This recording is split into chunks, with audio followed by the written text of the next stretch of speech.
Tersangka pencuri barang antik diringkus Reskrim Polrestabes Palembang ketika akan menjual barang curiannya pada penadahnya.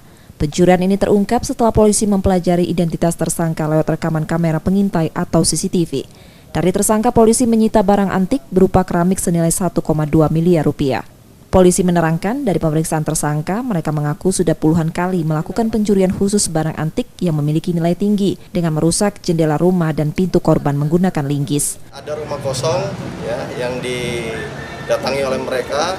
Setelah dicek oleh para tersangka, tidak ada pemiliknya, kemudian dilakukan pengambilan barang-barang yang ada di dalamnya. Salah satunya adalah barang-barang antik yang ada di dalam rumah tersebut. Untuk proses hukumnya, tersangka kini ditahan di tahanan Polrestabes Palembang. Polisi masih akan mengembangkan penangkapan pada tersangka lainnya. Yudi Kiswanto, Kompas TV Palembang.